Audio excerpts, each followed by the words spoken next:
to another edition of Maximum Growth Live. I'm one of your hosts, Jay Ruane, CEO of Firm Flex, your social media marketing funnels for lawyers, as well as managing partner of Ruane Attorneys, a civil rights and criminal defense firm here in Connecticut. I'm also the founder of the Criminal Law Mastermind. We'll talk a little bit about that at some point, I'm sure. But with me, as always, is my man Seth. Seth, as you can see, is in the borough, the base. Is that the basement of Price Benowitz? You know, we talked about on past shows Seth's basement and how a lot of people aspire to it. He had all these people working on websites and intakes. But Seth is the managing partner of Price Benowitz, DC, Maryland, Virginia, and South Carolina law firm that handles personal injury, family law, criminal defense, and I'm sure something else.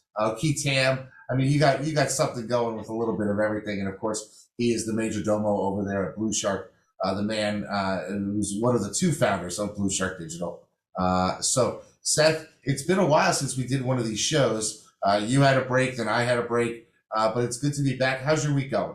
It's going well. We had a good break. It was good to be in Florida, and as you were, we had Peter Shankman come over to Blue Shark for our first in person since he joined up, and he's all in. It was just great. Both privately getting to hang out with him, and then his sort of brainstorming with the group as a whole. Just the way his mind works, and a day, he talks about getting PR and doing it, and he threw me some bones, and it was a good feeling to be back. There was more press to be had on the Twitter acquisition story, where there's really no wrong answer. You give your opinion, and it was just interesting working with the press. Seeing what he had done with Haro was essentially like he got annoyed with too many people calling him, just like you and I get called a lot saying, hey, who should you refer to? He basically took his personal Rolodex and turned it into a monetizable and then eventually sellable event. And ironically, he told a story that that PR Newswire had come by and wanted to, said, hey, you're doing what we're doing. You're not allowed to do that. It's like, why not? And so he says, buy me. And it was, for, I don't know, $60,000, $100,000 or something, he would have just given it to them. And they didn't return his email or call. And he was acquired for, several multi-million-dollar deal. And then the company that acquired him got acquired by PR Newswire for even more money. So essentially, they ended up paying probably 8 figures for what they could have been given early on. Wow, that's amazing. It's interesting. I got to spend some time with him at dinner at Fisher's Mastermind in New York at the beginning of the month. And he's got some really interesting perspective that I think maybe a lot of lawyers miss out on. And that is when you're communicating with the media, you sort of have to make it what's in it for them. A lot of lawyers and law firms are used to just issuing press releases, issuing the ego-based press release. Here's what we're doing. You should cover us. But he had a really good point where he said, no. Reach out to the directors, reach out to the producers and say, here's what's hot. And I can talk about these things and solve your pain points. And talk about it, a totally different way of approaching getting press. I couldn't agree more. And I saw it myself. He said, hey, I don't know why he didn't want it. He said, hey, WPIX, it was my childhood TV station, one of the Yankees, and the video game Pix, where you'd have to, you basically, they were playing a video game. You'd be on your phone if you were lucky enough to get in as a caller, and to move your Pong thing, you had to yell Pix. Anyway, I digress, but it was a producer. He was sitting at home, not feeling great in his sweats, and all he wanted to do was get through the day. And if I could give him the sound bites he wanted, it was gold to him. He was so appreciative. And the idea is solving people's problems, whether you're doing SEO, whether you're doing social, or whether you're a lawyer. If you solve somebody's problem, they're going to pay you for it. And in this case, they pay us with airtime and links. Yeah. And I mean, I think it's really something that, it's sort of a paradigm shift. Lawyers, I've been talking about it for years. On social media, stop making it about you, making it about how you can help people. And that's really going to be the difference maker in building your brand and getting you out there. So I think, it's nice to hear a person sort of elucidate that a lot more eloquently than I can and put it out there. And Shankman does a great job with that. And obviously it's working. So follow that lead. Make it about what problems you can solve for people. And really that dovetails nicely into, a law practice, because our job is to make problems go away. And it's interesting to me, over the last couple of weeks, having been away, I have found that I have come to rely on the speed of something like Amazon Prime so dramatically that I think it's sort of imbued myself, and I know my family, and probably yours too, and many of our listeners, that we sort of expect instant responses. And it's amazing to me how many times I've gotten feedback from my intake team saying, somebody calls in at 9:00, they have a question, and we say, hey, we're going to do some research about your issue, and we'll call you back and we'll tell you if we can help, how we can help, that type of thing. And at 11, the person's calling in saying, okay, you got a response? And then at 12, and we're like, yeah, we had to call our contact at the DMV. We're waiting for them to call us back. It takes some time, or call somebody at a courthouse. It takes some time. And patience is gone. People want instant. And I think that's going to be something that good law firms are going to be paying attention to in the next, decade or so, is how can you move quicker and faster? Well, and I'll pivot to one of the topics we want to talk about today, which is the internal pain of hiring. So for people that I have an internal recruiter. It's something I'm a big believer in scale.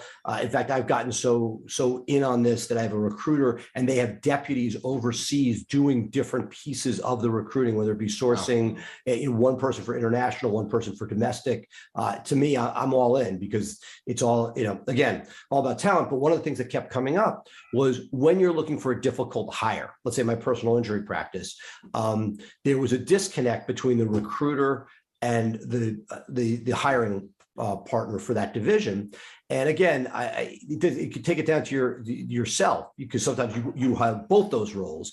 But this person kept complaining, hey, the resumes I'm getting, not sure they're exactly what I want. Now, part of it is just frustration that when you're looking for a diamond in the rough, it doesn't always come. But what struck me, and Jay, king of all systems, hopefully you can help us figure out how to create the system for this, is when hiring, it's one thing to say, here are my rote questions and here's my job description, because that's what every recruiter outside, third-party recruiter wants that. But what are the 6 questions that are most important for this job, and putting those front and center? I know you do a lot yourself you hold several of those spots on a theoretical org chart. But for me, I was finding a disconnect, so that lawyers were getting upset they weren't getting the talent they thought they should.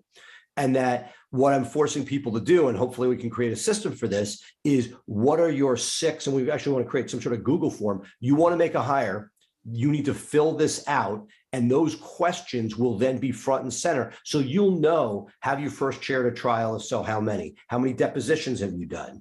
How many years of experience? Where are you barred? For us, these are the essential questions, which very often get lost. I was looking within my own hiring, and I could tell whether they had good transportation, and I could tell whether or not they were looking to work remotely or not, but I wasn't telling for the more sophisticated hires those more detailed questions. Yeah, I think that's one of the things that we see out there. A lot of consultants say, when you're hiring, this was back before the employee market was a little better for the employees and better for the employers, but they would say, okay, make them FedEx in or use DHL to send in their application, and make them jump through a million hoops. But I think that misses the mark, in that that sort of attention isn't necessarily what's needed. What you need to do is actually pull from the people who are actually going to put those people to work, and find out exactly what it is. I think that was the final piece, which is there's the theoretical, but it was getting those questions. Like when you get to the interview, in theory, like those are the questions that I'm asking. That should be the first and foremost, where you're starting with that. And that you're diving into, is this the right fit for a bunch of reasons, or knowing flat out, oh, this person's waving into Connecticut or waving into DC, and that they're not there at this second. Can I live with that? But then I know that, and I'm not trying to they do a dragnet, the facts, just the facts. Get the facts out of the way so you can have the personality driven and culture vision part of the conversation first and foremost, and not focus as much on the other pieces. You may want to dive into them. It says you've only done 7 depositions. What gives? And it's like, well, those were, cases that, anyway, where the deposition went on for 3 months. I'm making this up, but it's the idea is, yes, there's reasons to break the rules, but I feel like I have not systematized that process, and that's, thanks to Jay. Well, here's a perfect example. I've tried 37 cases. Now, I have colleagues across the country in Texas and in Arkansas who've tried 500 cases, DUI cases. But in my state, 37 DUI cases, I think the next closest person to me has tried 4 or 5. So if I come to an interview and they're like, "Oh, you've only tried 37 cases," I'm like, "Yeah, but compared to my compatriots here, I'm 7x what they have done." So you need that sort of context in the interview, and I think that's one of the things that if you are working on a system for hiring, you should start to identify that early on. So I'll challenge you, because you like to create these things. If there is some sort of a form that would allow people to put their requirements, which again, I look at the requirements and I say it with a snark, because I look at it like dating. You want an attractive, back to my singleness, I want an attractive woman who is this tall and would, played sports and like to travel, all these things. And the point is, okay, great, but that's not it. But what are those questions? If religion's important to you, let's find that out up front before you ever go, if, do they live near you? Because if they don't, that's, then they're geographically undesirable, so you don't want to start a long-term relationship. What are those? And putting something that would force the person requiring the hire to go through that exercise. So I challenge that for the J Systems project. Okay, I can get that done. I've got my assistant working on pulling out all of our hiring systems right now, because I'm going to release them in the systems group over the next 3 months. So I can easily put that in. And in fact, it's something that we are actively starting to look for a new lawyer to start a new section for us. And one of the things that I'm going to do is actually interview the 2 managers in that department and say, okay, what are you looking for? Let's not just put out, because like you and I'm sure you're constantly having job postings up just to see, new people come into the area and that type of thing. And I'm always recruiting. I've got job postings on Indeed in 5 geographic areas that just stay up there every month, and it's expensive, but it's part. I know we go on other things, but let me ask you a question about this, because I do that, right? I want to be able to, like, for intake, I'm always hiring, right? There's certain things, and I leave up more stuff because I have fishing lines out. If I could find this person, I'd hire them, but they never come around. I'm looking for some senior family law with a book of business, or, hey, if somebody wants to bring, there are a bunch of things that I'm always looking for. But there's also, do you think that there are people that do nothing but look at job boards? And if you have too many up, do you think it's possible somebody say, hey, you have a lot of turnover because you're always hiring? I'm sort of torn, because I don't want that reputation. I don't think we have it. At the same time, I want to be able to look for all these different things. And God forbid somebody if any of those 9 or 10 people that I have up there, let's say 3 are fires that we need to hire for, but everything else is wishes or wants, which would make me money if I could find it. But I don't want to have a perception as I like to think So what we do to counter that, just you may want to include some of this, is we actually take an average of our tenure and talk about that in the job posting. And so we'll say an average person, an average lawyer in this department is with us for 7.5 years, that type of thing, and the division is growing. And so that frames the job posting of, oh, they just need more people. It's not a dumpster fire of a practice group. And so that's the way we frame it. And we go so far as in our job posting say, okay, here are our core values, make sure they align with you. And then we have a whole section. This job will be for you if you want to do these things. This job is not for you if you don't like doing these things. Because we want the job postings to speak to people and say, yeah, that's the kind of place for me. I mean, for us, we're criminal defense, civil rights, and for us, it's not people don't come to these practice areas for the money. It's definitely not something. But I want to talk about the money a little bit because a lot of people have messaged me, and I've messaged you, and I'm sure you've gotten some stuff. There are some things going on in the Google world, and there are some ads being run for other speakers and that type of thing about changes that are coming to pay-per-click, to LSAs, to maps, to all that stuff. So I challenged you in a text message 2 days ago to come up with some answers for me. So overall, broad, can you tell me what are anticipated changes in the LSA and pay-per-click world so people can sort of understand that the sky is not falling? Well, look, two things. Let's separate clickbait versus reality, right? Because there are people selling stuff, whether it be courses or their services, and like, oh my God, the sky is falling. A couple things. Look, the biggest issue was LSAs and the fact they went from easy money to hard to get, hard to get your spend up. The fact that you really have to be careful, particularly outside of PI, as to whether or not you're getting ROI, because in the fee for service area, those people that have a higher dollar offering in the LSAs, very often it's tough because smarter money is researching, whereas the guy pushing at the top is looking for the $1,000 will. And so in that place in particular, if you have a lower dollar widget, it works really, really well. Higher dollar widgets, you really should be testing. But the big, I believe one of the things that was out there, which really doesn't seem that significant to me, was for a number of years, Google was intermittently showing ads as part of the 3-pack. There's a 3-pack, right, and then there might be an ad or two above it.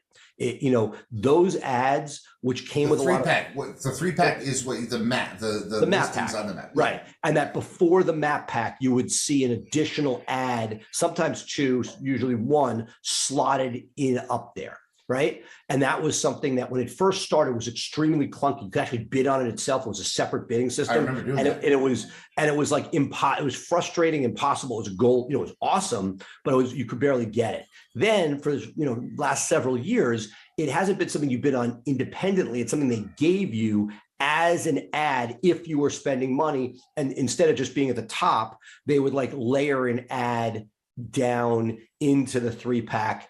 Yes. And I found that I showed in that 3-pack when I had my location extensions active in my pay-per-click. Anything you did, that was one, there were many different things. I saw that with people with great spend, if they're trying to get your spend up, they put you there. Location extend, all that stuff. Yes, yes, and yes. But it was something that you couldn't control particularly well. Right. You couldn't say, I want my ad there and only there. It would get there and it would, like, you get what you get and you don't get upset.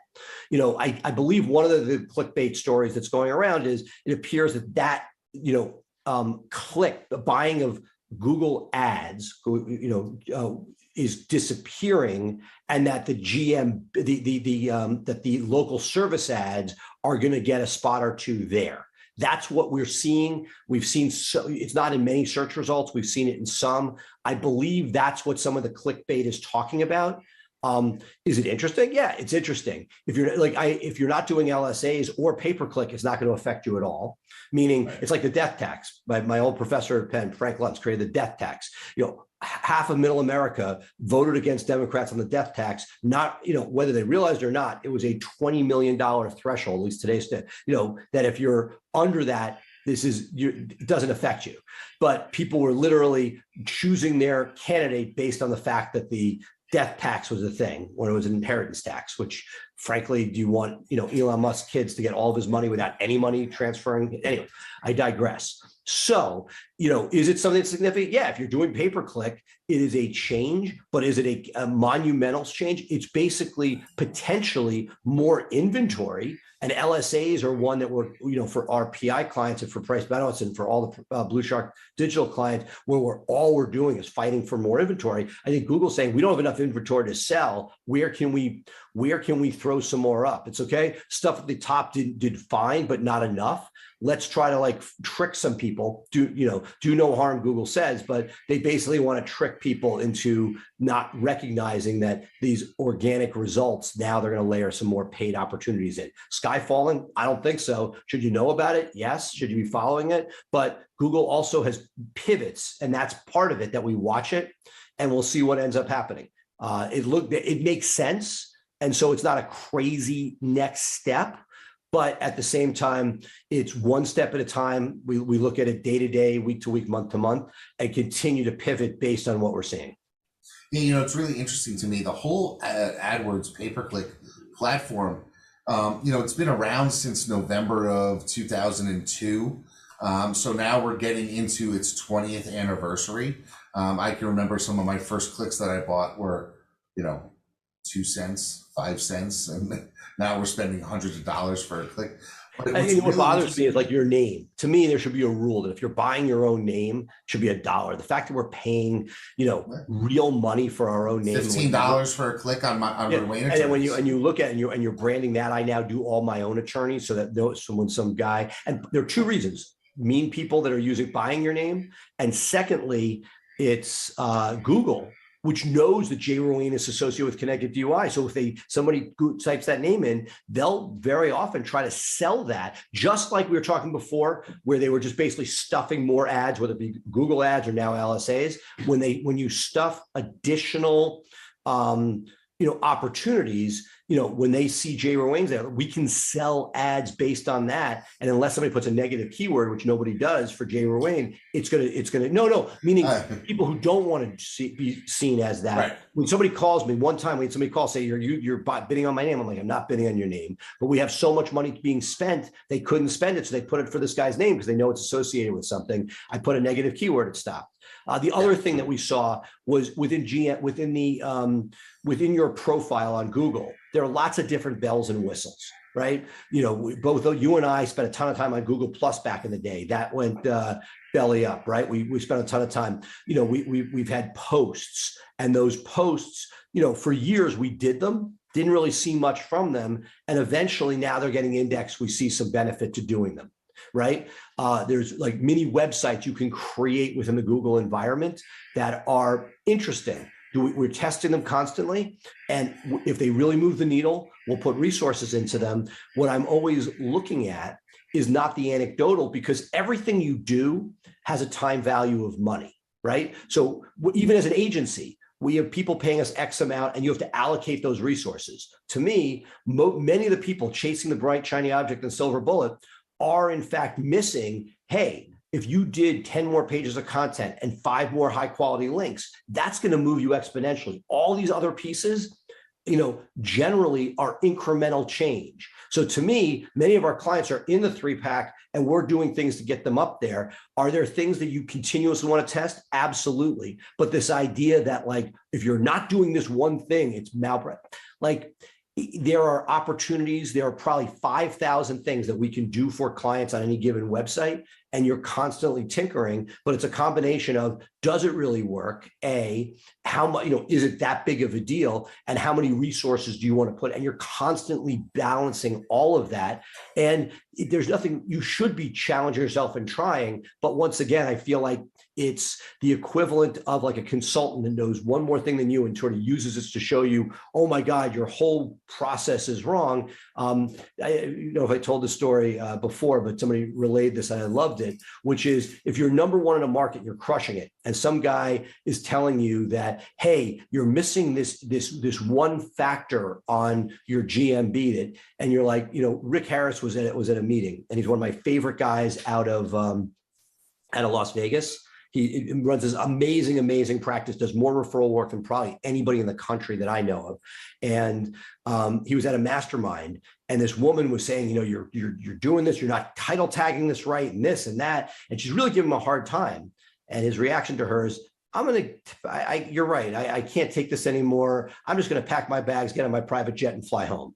And the idea that if somebody finds one little piece that should be done, check it out, test it. There's a good chance that Blue Shark's already testing it, but the fact that is it going to make or break your life? Absolutely not. Be careful what's being done for sales purposes versus what is going to get you actual ROI.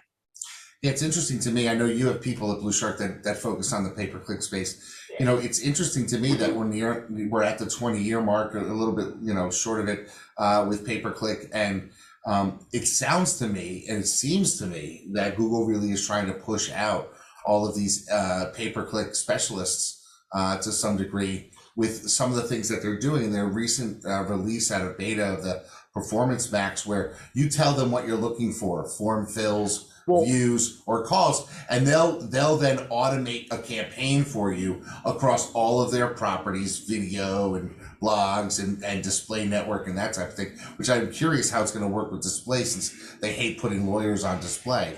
You know, I'm wondering, you know, they'll take the money from lawyers for search, but they don't necessarily want banner ads of lawyers following people around.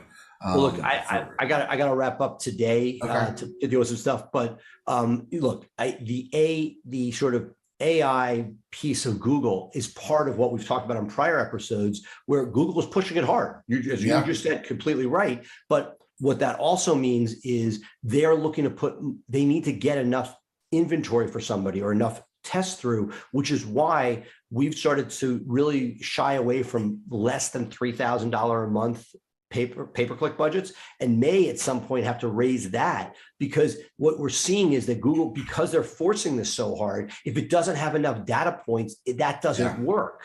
And so, you know, they are really doing everything they can to not allow. It used to be you and I could put 50, 500, 750 to something, and we could test it. I always told people, don't just build a website, test and see what's there with just a small budget. And that just doesn't work the way it used to. You really need to have a more substantial budget in order to get a true sense of what's possible. Yeah, I think that's one of the biggest challenges for small shops now starting out, is that, you know, the spend that they're looking for is in the thousands for them to really gain traction and put you out there. And for some people, that budget just isn't available. So we're going to talk on future shows about what to do if you don't have the bigger budgets. I mean, I'm spending 15 grand plus a month on pay-per-click between, you know, all the different things that I'm spending it on. And, you know, I can remember starting and I was afraid to spend 500 a month. But it took me a while to get to this point. But folks, that's going to do it for us this week on Maximum Growth Live. As always, you can catch up with Seth and his Blue Shark or Law Firm Insider shows. Both are available on his Blue Shark YouTube page. If you want to catch up with me, please catch up with me in my Systemizing Your Law Firm for Growth Facebook group. But for us, he's Seth Price. I am Jay Ruane. Thank you so much for being with us. It's great to be back. And we'll see you next week on another edition of Maximum Growth Live. Bye for now.